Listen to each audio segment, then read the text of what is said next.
Strictly Business by O. Henry. I suppose you know all about the stage and stage people. You've been touched with and by actors, and you read the newspaper criticisms and the jokes in the weeklies about the Rialto and the chorus girls and the long-haired tragedians. And I suppose that a condensed list of your ideas about the mysterious stage land would boil down to something like this. Leading ladies have 5 husbands, paste diamonds, and figures no better than your own, madam, if they weren't padded. Chorus girls are inseparable from Peroxide, Panhards, and Pittsburgh. All shows walk back to New York on tan Oxford and railroad ties. Irreproachable actresses reserve the comic landlady part for their mothers on Broadway and their step-aunts on the road. Carly Bellew's real name is Boyle O'Kelly. The ravings of John McCulloch in the phonograph were stolen from the first sale of the Ellen Terry memoirs. Joe Weber is funnier than E.H. Southern, but Henry Miller is getting older than he was. All theatrical people, on leaving the theater at night, drink champagne and eat lobsters until noon the next day. After all, the moving pictures have got the whole bunch pounded to a pulp. Now, few of us know the real life of the stage people. If we did, the profession might be more overcrowded than it is. We look askance at the players with an eye full of patronizing superiority, and we go home and practice all sorts of elocution and gestures in front of our looking-glasses. Latterly, there has been much talk of the actor people in a new light. It seems to have been divulged that, instead of being motoring bacchanalians and diamond-hungry Lorelei's, they are business-like folk, students and ascetics with children and homes and libraries, owning real estate, and conducting their private affairs in as orderly and unsensational a manner as any of us good citizens who are bound to the chariot wheels of the gas, rent, coal, ice, and wardmen.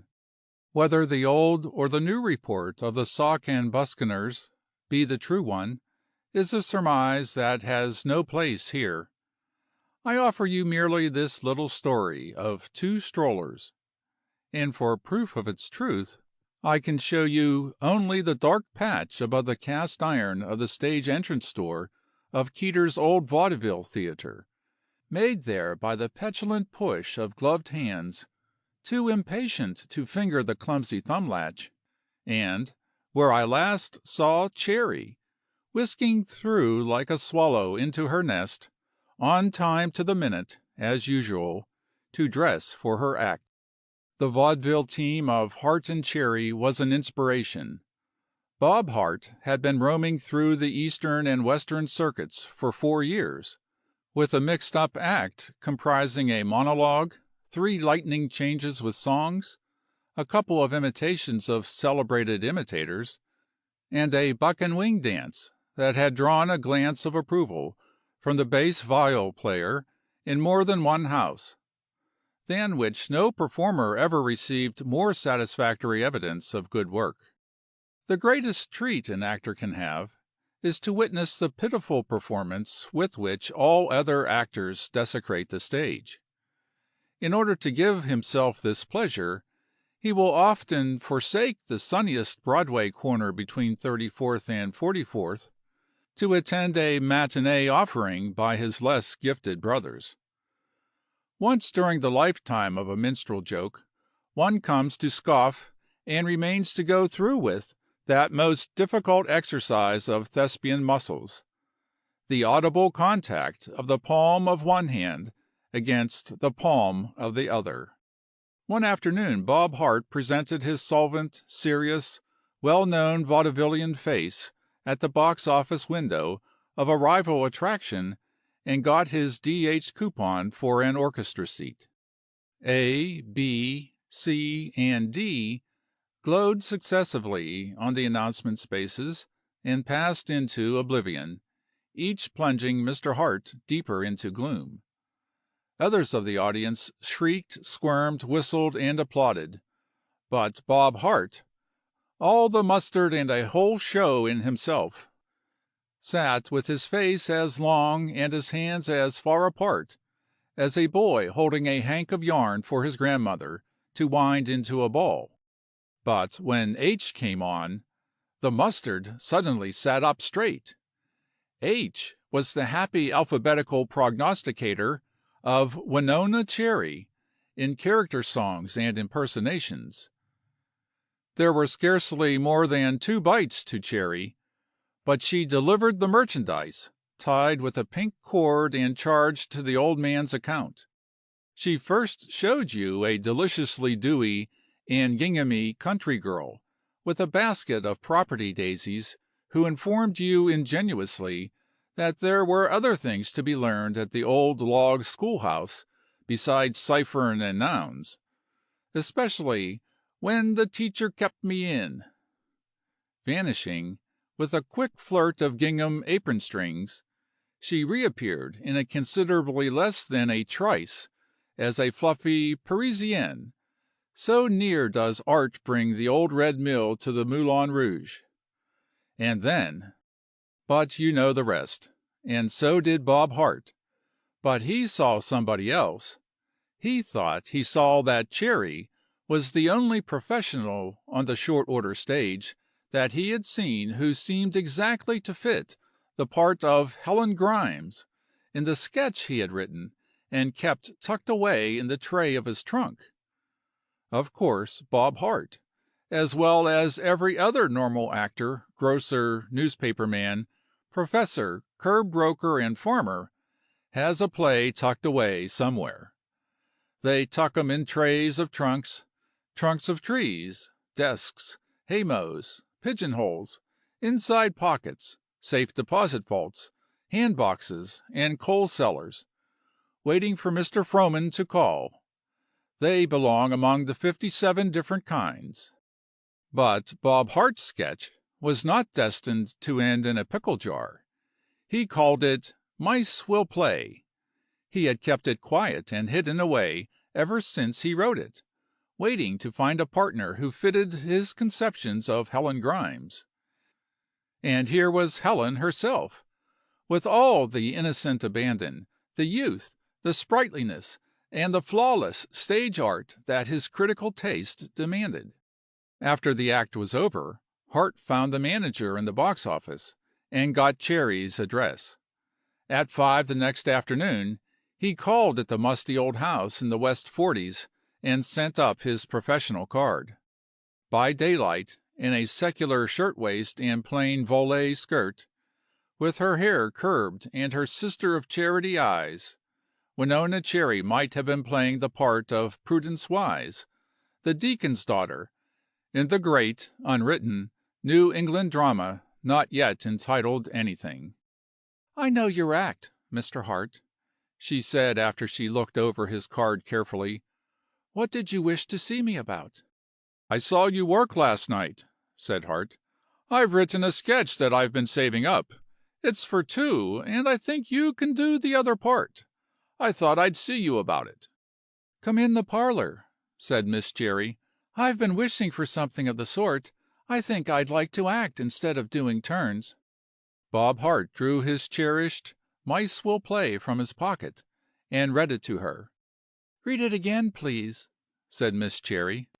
And then she pointed out to him clearly how it could be improved by introducing a messenger instead of a telephone call, and cutting the dialogue just before the climax while they were struggling with the pistol, and by completely changing the lines and business of Helen Grimes at the point where her jealousy overcomes her.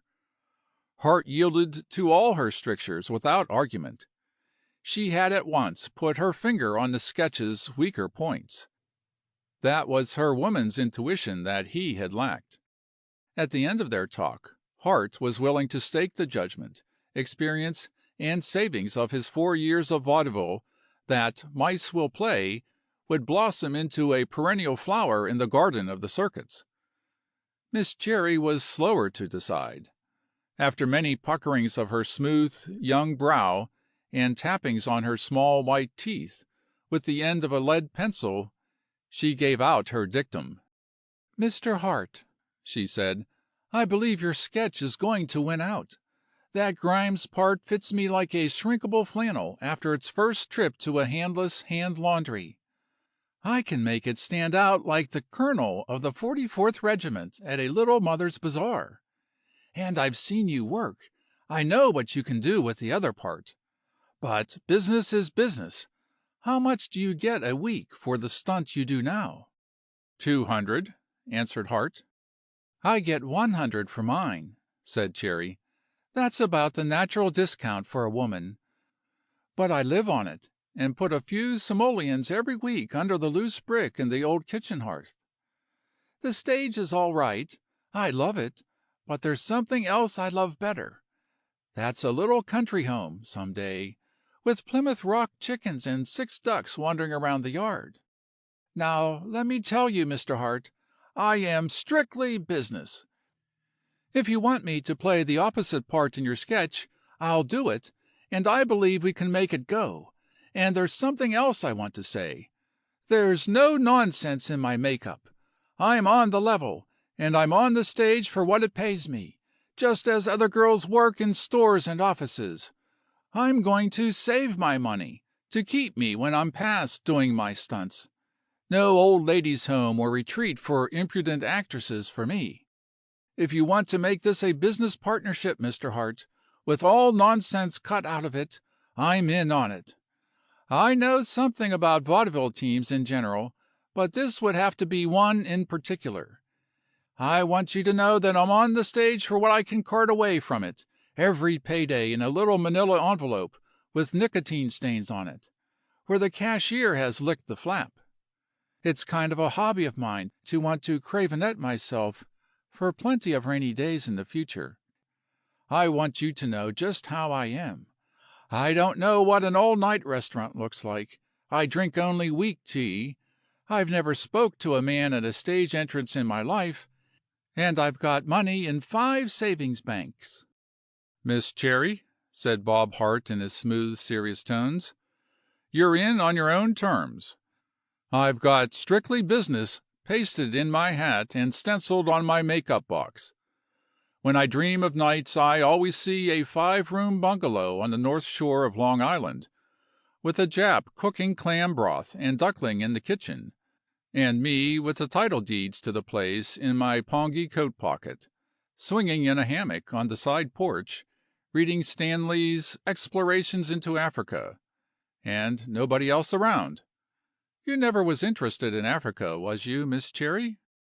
"Not any," said Cherry. "What I'm going to do with my money is to bank it. You can get 4% on deposits. Even at the salary I've been earning, I've figured out that in 10 years I'd have an income of about $50 a month just from the interest alone. Well, I might invest some of the principal in a little business, say trimming hats or a beauty parlor, and make more." "Well," said Hart, "you've got the proper idea, all right, anyhow. There are mighty few actors that amount to anything at all, who couldn't fix themselves for the wet days to come if they'd saved their money instead of blowing it. I'm glad you've got the correct business idea of it, Miss Cherry. I think the same way, and I believe this sketch will more than double what both of us earn now, when we get it shaped up."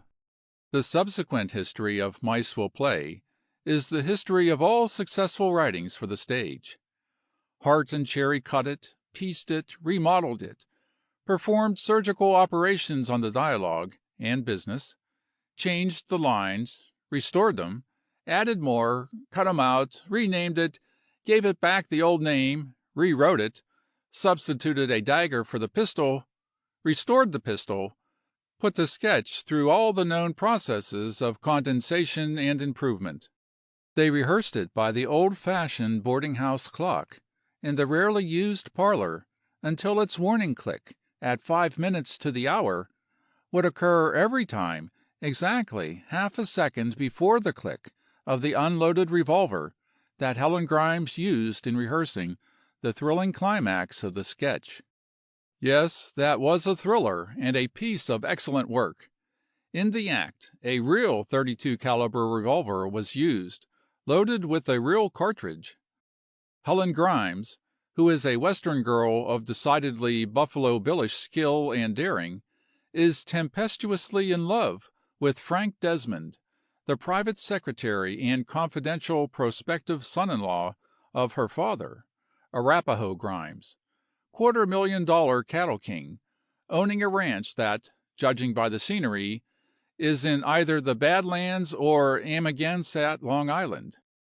Desmond, in private life Mr. Bob Hart, wears puttees and Meadowbrook Hunt riding trousers, and gives his address as New York, leaving you to wonder why he comes to the Badlands, or Amagansett, as the case may be, and at the same time to conjecture mildly why a cattleman should want puttees about his ranch with a secretary in 'em.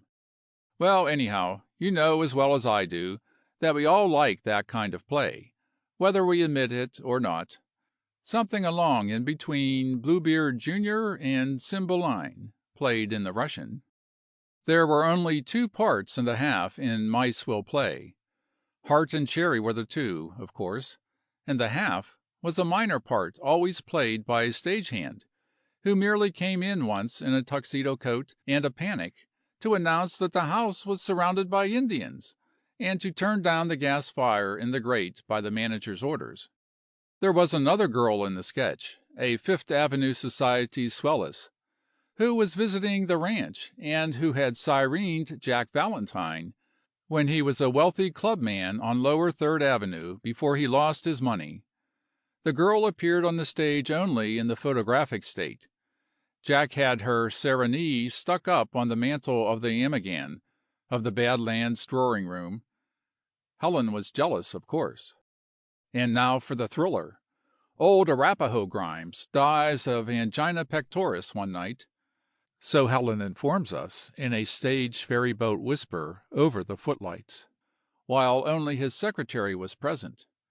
And that same day he was known to have had $647,000 in cash in his ranch library, just received for the sale of a drove of beeves in the East. That accounts for the price we pay for steak. The cash disappears at the same time.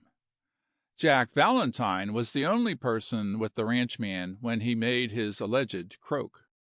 "God knows I love him, but if he has done this deed—" You sabe, don't you? And then there are some mean things said about the Fifth Avenue girl, who doesn't come on the stage. And can we blame her, with the Vaudeville Trust holding down prices until one actually must be buttoned in the back by a call boy? Maids cost so much? But wait, here's the climax.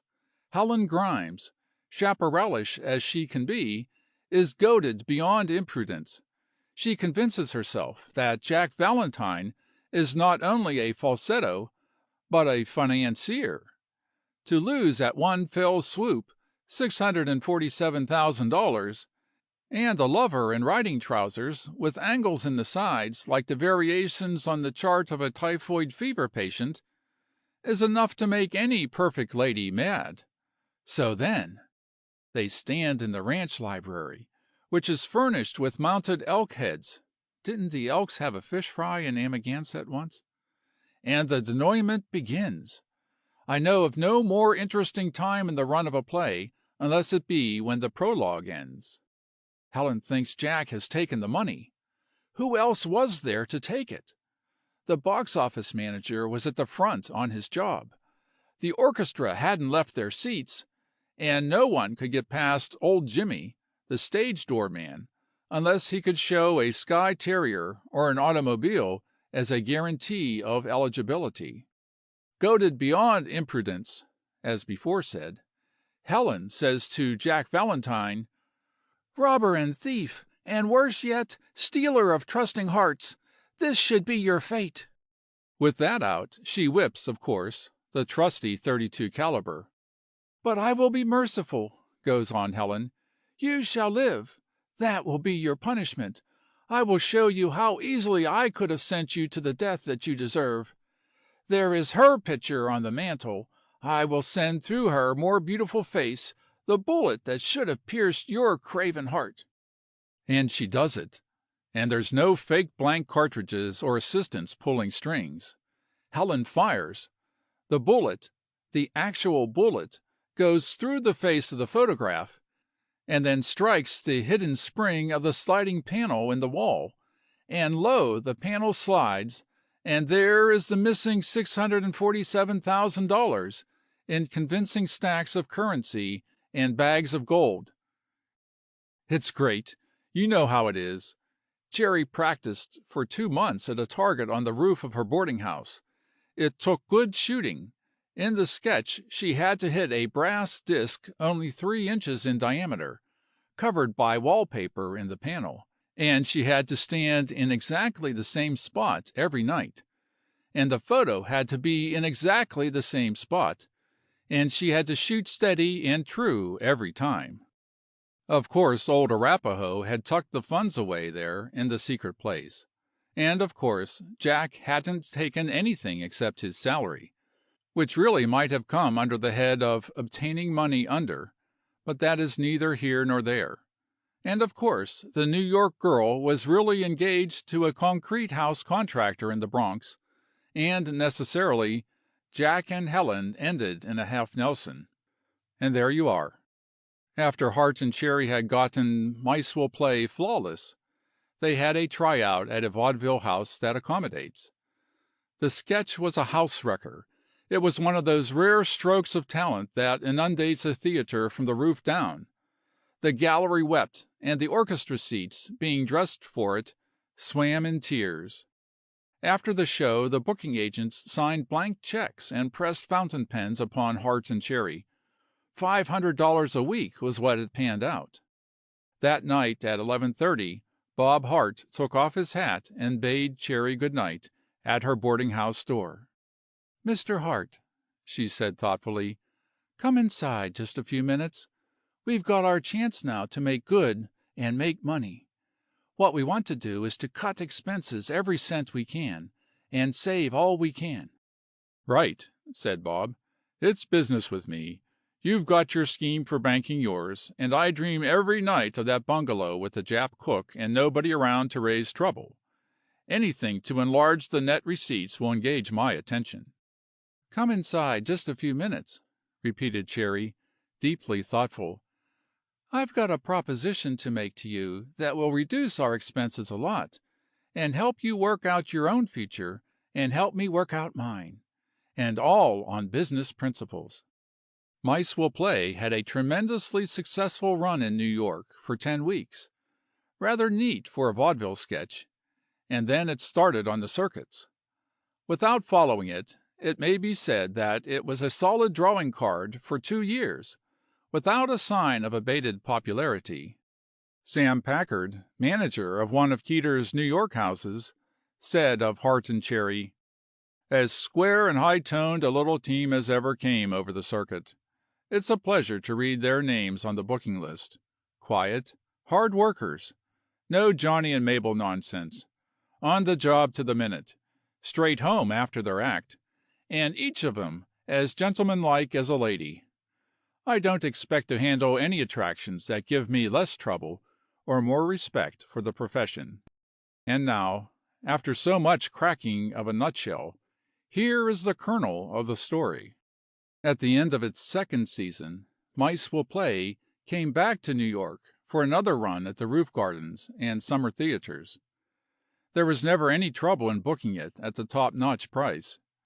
Bob Hart had his bungalow nearly paid for, and Cherry had so many savings deposit bank books that she had begun to buy sectional bookcases on the installment plan to hold them.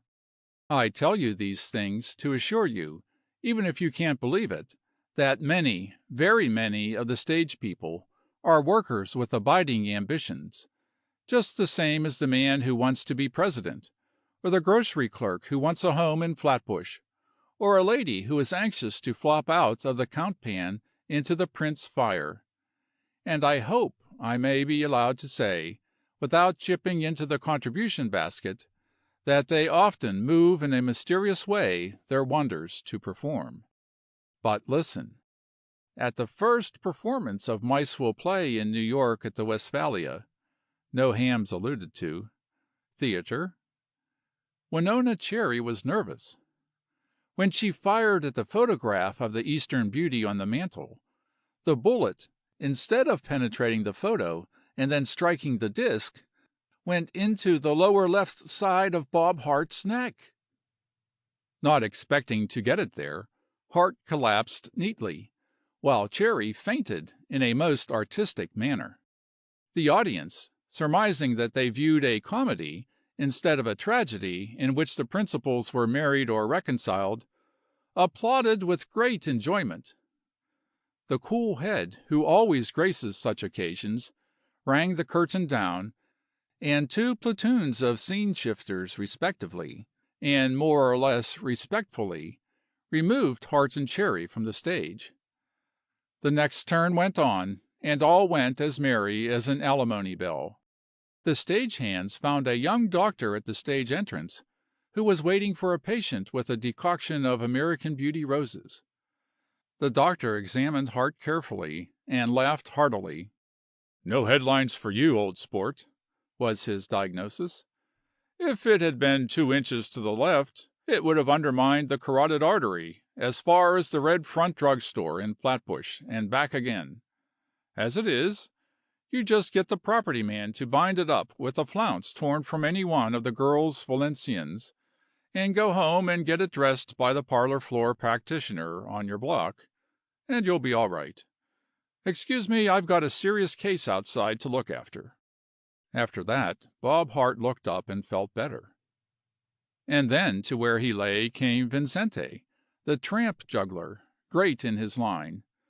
Vincente, a solemn man from Brattleboro, Vermont, named Sam Griggs at home, sent toys and maple sugar home to two small daughters from every town he played. Vincente had moved on the same circuits with Hart and Cherry, and was their peripatetic friend. "Bob," said Vincente in his serious way, "I'm glad it's no worse. The little lady is wild about you." "Who?" asked Hart. "Cherry," said the juggler. "We didn't know how bad you were hurt, and we kept her away. It's taking the manager and 3 girls to hold her." "It was an accident, of course," said Hart. "Cherry's all right. She wasn't feeling in good trim, or she couldn't have done it. There's no hard feelings. She's strictly business. The doctor says I'll be on the job again in 3 days. Don't let her worry." "Man," said Sam Griggs severely, puckering his old smooth-lined face, "are you a chess automaton or a human pincushion?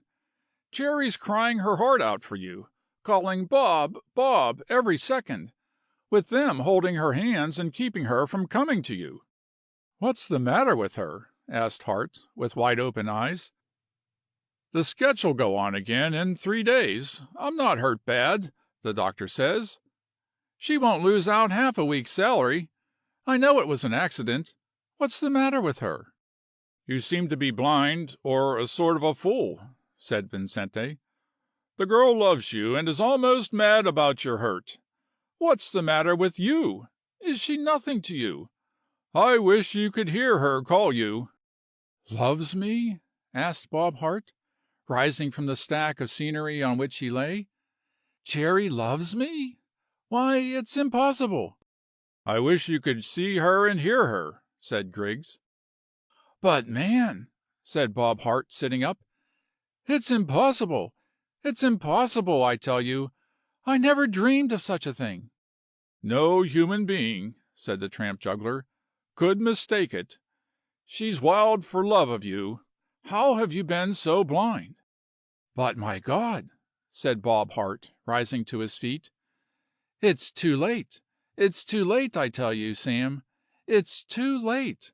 It can't be. You must be wrong. It's impossible. There's some mistake." "She's crying for you," said the tramp juggler.